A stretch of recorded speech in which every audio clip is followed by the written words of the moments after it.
믿을 수 없는 일이 지금 이 순간에도 아프리카 가봉의 작은 마을에서 벌어지고 있습니다. 굶주림으로 쓰러져가는 아이들, 희망이라곤 찾아볼 수 없던 메마른 땅에서 기적의 씨앗이 싹트기 시작했습니다. 과연 이 모든 비극을 끝낼 충격적인 비밀은 무엇일까요? 한 한국인의 작은 선물이 어떻게 수많은 생명을 살려내고 한 국가의 운명을 바꿔놓았을까요? 아무도 상상 못한 기적의 전말을 지금부터 공개합니다. 안녕하세요. 제 이름은 파리다입니다. 가봉의 마카리아 마을에서 태어났죠. 이곳은 죽음의 땅이었어요. 킬리만자로 산 그림자 아래 펼쳐진 붉은 대지는 악마처럼 모든 것을 집어삼켰습니다. 비가 오지 않으면 바위처럼 굳어지고 비가 오면 진흙탕이 되어 씨앗을 썩게 만들었죠. 어릴 적 기억은 온통 굶주림 뿐이었습니다. 아침에 눈을 뜨면 배가 칼로 베는 듯 아팠고 밤에 잠들 때까지 그 고통은 계속되었어요. 우리 가족뿐만 아니었습니다. 마을 아이들 대부분이 뼈만 앙상하게 남은 채 늘 무기력한 표정을 짓고 있었죠. 학교에 가야 할 나이의 아이들도 반은 일터로 나가야 했어요. 아버지는 새벽부터 밤까지 밭에 매달렸지만 소용없었습니다. 척박한 땅은 아버지의 피와 땀을 비웃기라도 하듯 메마른 옥수수 몇 대만 내어줄 뿐이었죠. 어머니는 이웃 마을까지 몇 시간씩 걸어가서 빨래를 해드리고 겨우 몇 실링을 벌어오셨습니다. 그 돈으로는 소금 한 포대도 사기 어려웠어요. 절망만이 가득한 그 마을에 기적처럼 나타난 것이 코이카 전단지였습니다. 마을 게시판에 붙어있던 그 화려한 종이 한 장이 제 운명을 송두리째 바꿔놓았죠. 한국이라는 나라에서 아프리카 청년들을 초청해서 농업을 가르쳐 준다는 내용이었습니다. 처음에는 꿈인 줄 알았어요. 집에 뛰어가서 부모님께 전단지를 보여드렸을 때 집안 분위기는 얼어붙었습니다. 아버지는 격하게 고개를 저으시며 소리치셨어요. 그런 허무맹랑한 이야기에 속아서는 안 된다고, 세상에 공짜는 없다고 하셨습니다. 하지만 어머니의 눈빛은 달랐어요. 조용히 전단지를 받아들고 한참을 들여다보시더니 떨리는 목소리로 말씀하셨죠. 한번 해보라고, 이대로 죽어가는 것보다는 낫다고 하셨습니다. 그날 밤은 지옥 같았습니다. 온 가족이 말없이 앉아 있었고 공기는 무겁게 가라앉아 있었어요. 아버지의 한숨소리가 방 전체를 메웠고 어머니는 계속 손을 비비며 걱정스러운 표정을 지으셨습니다. 저는 천장을 바라보며 한국이라는 나라를 상상해 봤어요. 정말 그곳에서 우리를 구원해줄 기적이 기다리고 있을까요? 다음 날 새벽 저는 결심했습니다. 이것이 마지막 기회라고 생각하며 마을 사무소로 달려갔어요. 신청서를 받아보니 모든 것이 영어로 되어 있었지만 마을에서 유일하게 중학교를 졸업한 저에게는 그리 어렵지 않았습니다. 농업에 대한 열정, 귀국 후 기술 전파 의지 등을 묻는 질문들에 혼신의 힘을 다해 답했어요. 서류를 제출하고 기다리는 석 달은 고문과 같았습니다. 낮에는 아버지와 함께 절망적인 밭일을 하면서도 마음은 온통 한국 생각뿐이었죠. 밤에는 별을 보며 기도했습니다. 제발 이 기회가 진짜이기를, 제발 선택받을 수 있기를 간절히 빌었습니다. 드디어 그 편지가 도착했습니다. 합격 통지서를 손에 들었을 때 온몸이 떨렸어요. 믿을 수 없었습니다. 정말로 한국에 갈 수 있다는 것이었어요. 어머니는 울음을 터뜨리셨고 아버지도 놀란 표정으로 편지를 다시 읽어보셨습니다. 마을에서는 난리가 났어요. 파리다가 외국에 간다는 소식이 삽시간에 퍼졌죠. 출발 전날 밤 어머니가 제 방으로 오셨습니다. 손에는 작은 천 조각을 들고 계셨어요. 눈물을 글썽이며 말씀하셨습니다. 이것은 할머니의 할머니 때부터 내려온 것이라고, 이것을 가지고 가면 반드시 좋은 일이 생길 거라고 하셨어요. 그리고 덧붙이셨습니다. 너 혼자만 잘 되려고 가는 것이 아니라 우리 모두의 희망을 짊어지고 가는 것이라고 절대 그것을 잊지 말라고 하셨죠. 그 순간 저는 깨달았습니다. 이것은 단순한 유학이 아니라는 것을요. 마을 전체의 운명이 제 어깨에 걸려 있다는 무게감이 가슴을 짓눌렀어요. 동시에 불타는 듯한 사명감이 솟아올랐습니다. 반드시 성공해서 돌아오겠다고, 이 지옥 같은 가난에서 우리 마을을 구해내겠다고 다짐했습니다. 인천공항에 발을 디딘 순간 저는 다른 세계에 온 것 같았습니다. 번쩍이는 유리와 강철로 만들어진 거대한 건물, 끝없이 이어지는 복도, 그리고 질서정연하게 움직이는 수많은 사람들까지 모든 것이 충격이었어요. 가봉에서 가장 큰 공항도 이곳에 비하면 시골 버스터미널 같았죠. 하지만 진짜 기적은 수원 농업연수원에서 시작되었습니다. 버스에서 내려 연수원을 처음 봤을 때 숨이 막혔습니다. 드넓은 녹색 평원에 최첨단 시설들이 조화롭게 배치되어 있었거든요. 이곳이 정말 농장인가 싶을 정도로 깔끔하고 과학적이었어요. 우리 마을의 메마른 땅과는 차원이 다른 풍경이었습니다. 김 박사님을 처음 만난 순간은 평생 잊을 수 없을 것 같아요. 50대 중반의 온화한 미소를 지닌 분이셨는데 저희 20명의 연수생을 마치 자식처럼 따뜻하게 맞아주셨습니다. 박사님의 첫마디가 충격이었어요.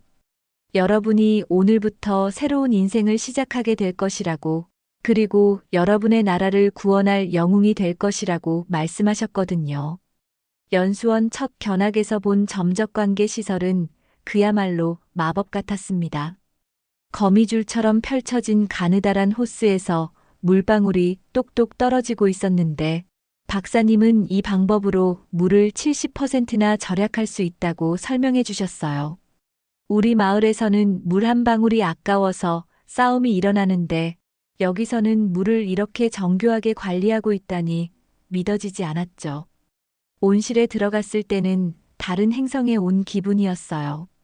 한겨울인데도 토마토와 오이가 무성하게 자라고 있었고 모든 것이 컴퓨터로 조절되고 있었습니다. 온도, 습도, 영양분까지 모든 것이 자동으로 공급되는 모습을 보며 소름이 돋았어요. 이것이 정말 농업인가 싶었죠.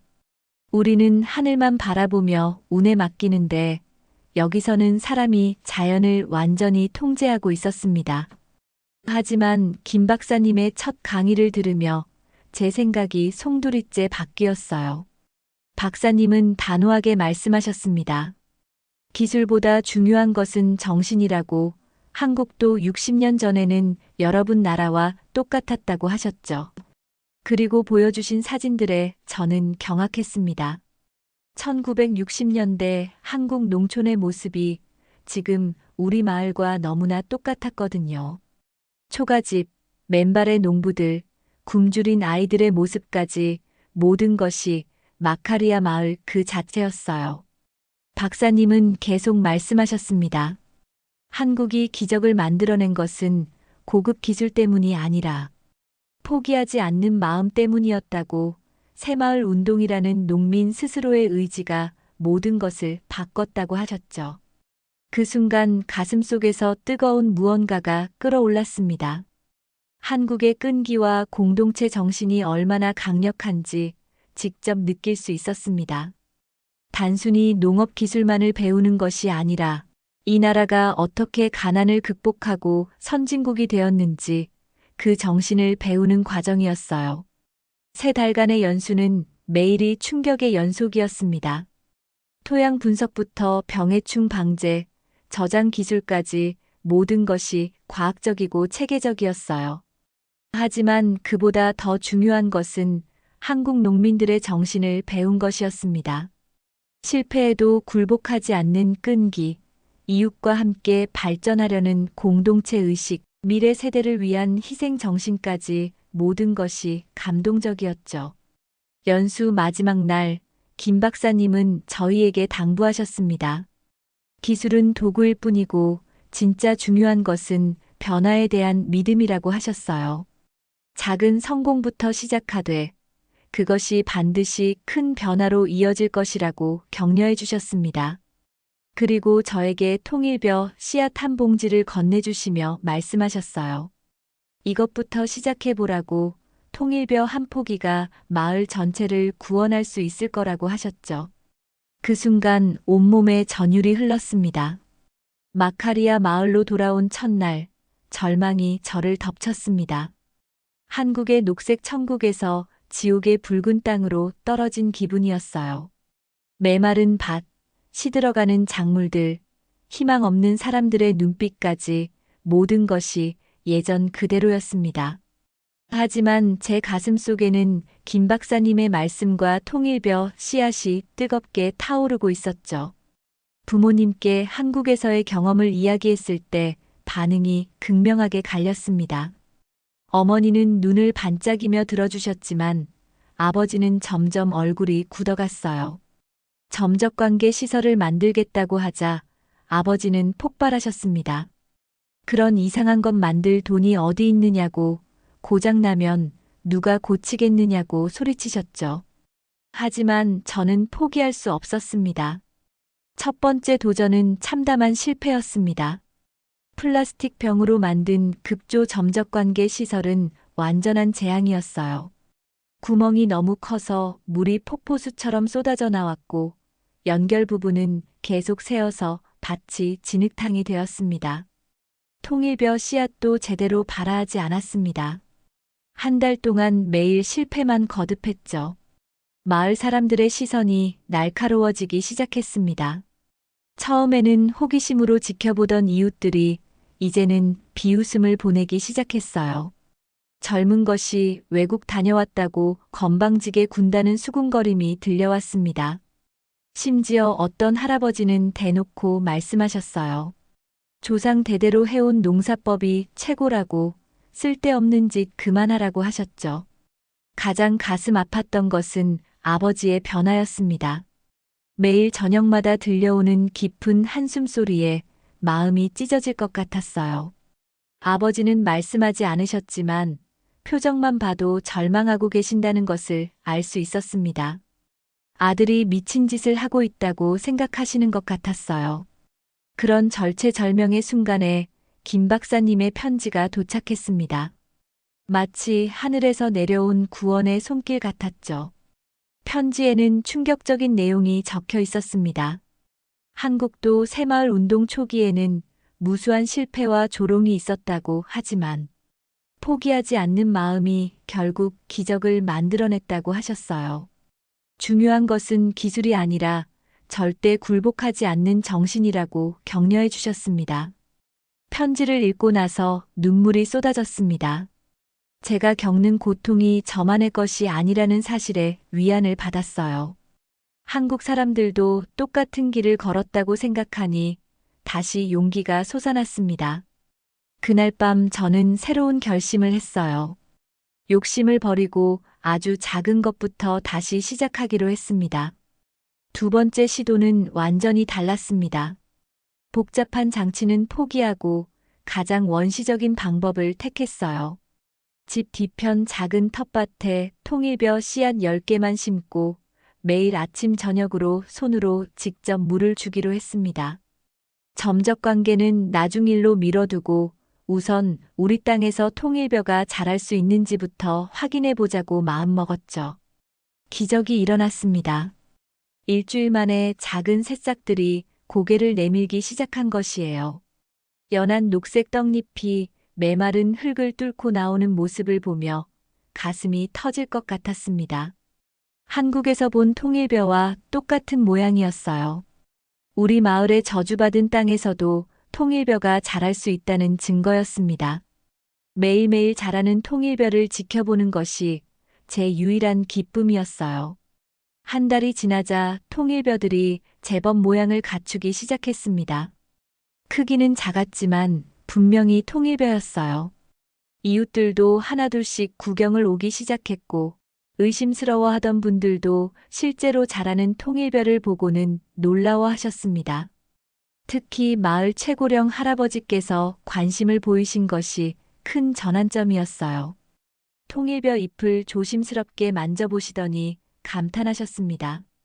80평생 농사를 지었지만 이런 작물은 처음 본다고 젊은 사람이 정말 대단한 일을 해냈다고 칭찬해 주셨어요. 그 순간 제 눈에서 눈물이 흘러내렸습니다. 2달 만에 드디어 수확의 순간이 왔습니다. 첫 번째 통일벼를 뽑는 순간은 제 인생에서 가장 극적인 순간이었어요. 뿌리까지 깨끗하게 뽑힌 통일벼를 두 손에 들고 있을 때 마치 금덩어리를 얻은 것 같은 감격이 몰려왔습니다. 이것은 단순한 작물이 아니었어요. 희망의 상징이었고 변화의 시작이었으며 기적의 증거였습니다. 어머니께 통일벼를 보여드렸을 때 어머니는 경악하셨어요. 이렇게 하얀 쌀알은 생전 처음 본다고 정말 먹을 수 있는 것이냐고 반복해서 물어보셨죠. 저는 자신감에 차서 대답했습니다. 한국 사람들이 매일 먹는 생명의 쌀이라고 이것으로 만든 밥은 영양의 보고라고 설명해 드렸어요. 그날 저녁 어머니와 함께 생애 첫 통일벼 밥을 지었습니다. 물론 한국에서 배운 그대로는 할 수 없었어요. 우리 마을의 방식으로 밥을 지었지만 통일벼 특유의 윤기와 고소함은 그대로 살아 있었습니다. 온 가족이 둘러앉아 역사적인 첫 시식을 했습니다. 처음 한 입 먹었을 때의 그 충격은 지금도 잊을 수 없어요.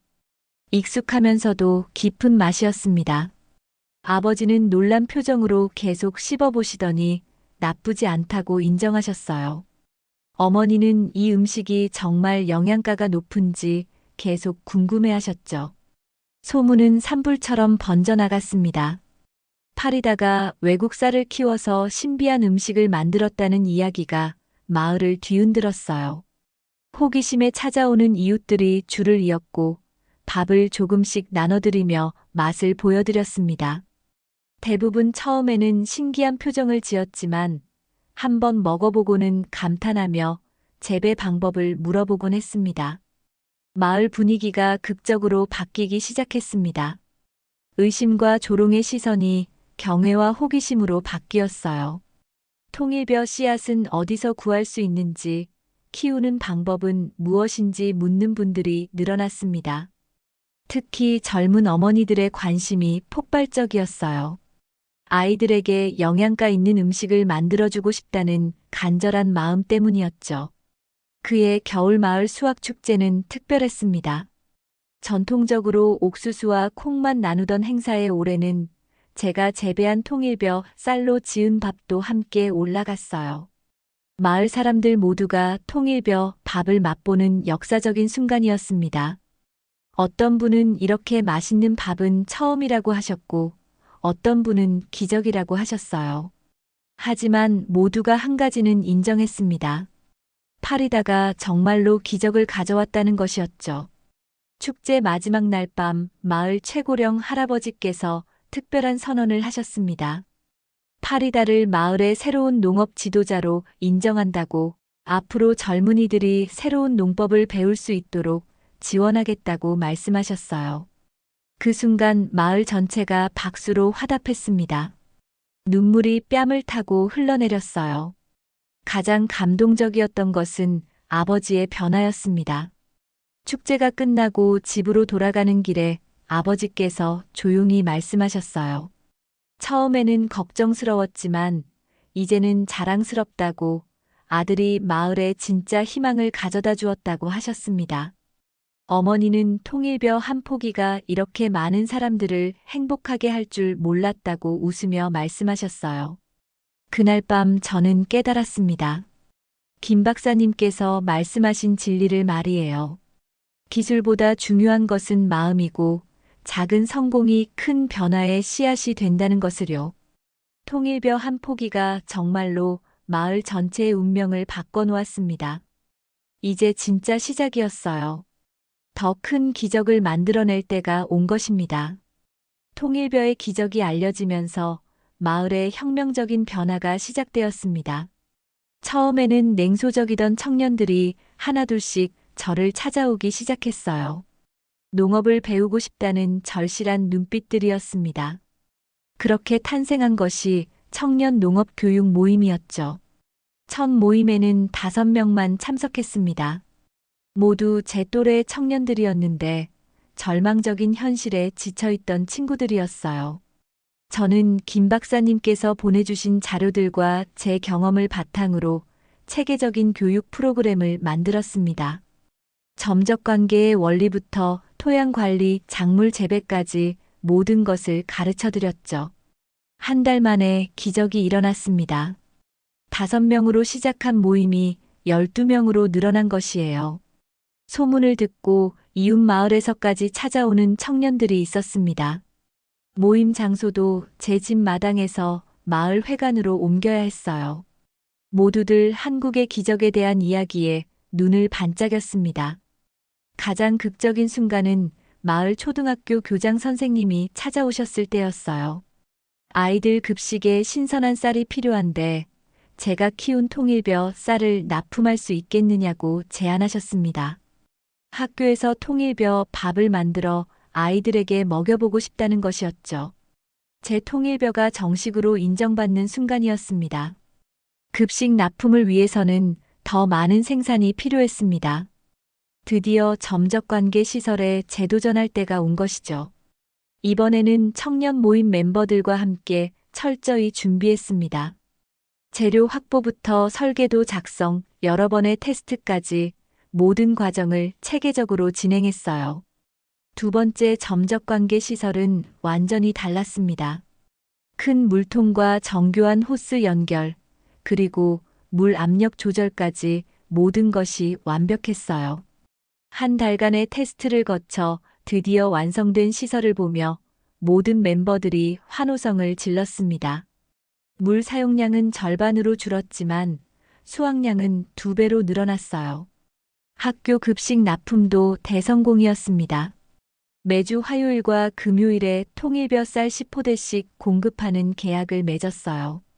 학교 조리사 아주머니가 통일벼 밥 짓는 법을 배우고 싶다고 하셔서 특별 교육도 실시했습니다.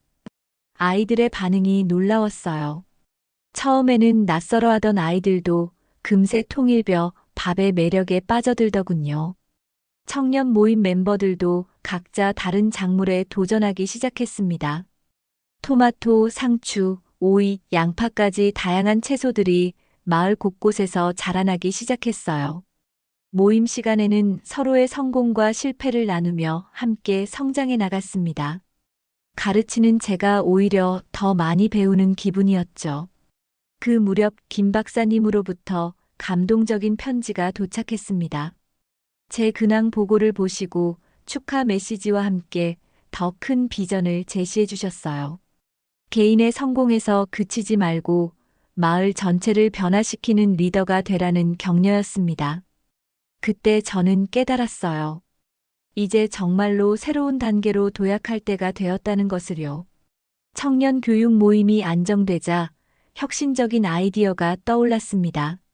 K농 청년팀이라는 정식 농업 협동조합을 만들어 마을 농업을 근본적으로 변화시키자는 것이었어요. K는 물론 한국을 의미했죠. 12명의 멤버가 만장일치로 찬성했습니다. 첫 번째 혁신은 작물별 전문 담당제였습니다. 각 멤버가 통일벼, 토마토, 상추, 오이 등을 전담해서 씨앗 확보부터 판매까지 전 과정을 책임지는 시스템이었어요. 모두가 전문가가 되어 서로를 가르치는 놀라운 선순환이 만들어졌습니다. 가장 중요한 프로젝트는 농업 매뉴얼 번역이었어요. 김 박사님께서 보내주신 한국어 자료들을 우리 현실에 맞게 번역하고 편집했습니다. 각 작물별 재배법, 병해충 방제, 수확 시기까지 모든 것을 체계화했죠. 동시에 한국어 공부도 시작했습니다. 농업 용어들을 한국어로 배우니 더욱 정확한 의미를 파악할 수 있었어요. K농 청년팀의 활동이 본격화되면서 마을 전체가 들썩이기 시작했습니다. 어르신들도 하나둘씩 관심을 보이기 시작하셨어요. 특히 마을 최고령 할아버지께서 고문으로 참여하시면서 전통 지혜와 새로운 기술이 만나는 기적이 일어났습니다. 여성분들의 참여도 폭발적으로 늘어났어요. 통일벼 쌀을 활용한 다양한 음식 연구를 함께 시작했습니다. 우리 전통 재료와 한국 기술이 만나면서 완전히 새로운 맛의 음식들이 탄생했죠. 마을 여성들의 요리 실력이 획기적으로 향상되었어요. 가장 성공적인 프로젝트는 마을 공동 저장고 건설이었습니다. 한국 저온 저장 기술을 응용한 간단한 냉장 시설을 갖춘 창고를 지었어요. 덕분에 수확한 작물을 오래 보관할 수 있게 되었고, 가격이 좋을 때 판매할 수 있게 되었습니다. 농민들의 소득이 크게 늘어났죠. K농 청년팀의 성과는 놀라웠습니다. 마을 전체 농산물 생산량이 30% 증가했고, 물 사용량은 오히려 줄었어요. 학교 급식도 통일벼에서 시작해서 토마토, 상추, 오이까지 확대되었습니다. 이웃 마을 식당들에서도 주문이 쏟아지기 시작했어요. 가장 중요한 변화는 의식의 전환이었습니다. 농업이 단순한 생존 수단이 아니라 과학이고 사업이라는 인식이 생겼어요. 젊은이들이 도시로 떠나던 마을에서 오히려 농업에서 미래를 찾는 분위기로 완전히 바뀌었습니다. 그해 말 마을 축제에서 K농 청년팀이 특별상을 받았습니다. 청년 단체가 받기는 처음이었어요. 상을 받으면서 저는 김 박사님께 감사를 전했습니다. 작은 씨앗이 큰 나무로 자라 이제 새로운 씨앗들을 퍼뜨리고 있다고 말이에요. 오늘 이야기가 여러분의 마음에도 작은 울림을 주었기를 바랍니다. 이처럼 놀라운 변화들이 세상에 더 많이 알려질 수 있도록 구독과 좋아요를 눌러주시고 댓글로 여러분의 소중한 생각을 나눠주세요. 여러분의 관심이 다음 이야기를 만드는 큰 힘이 됩니다. 감사합니다.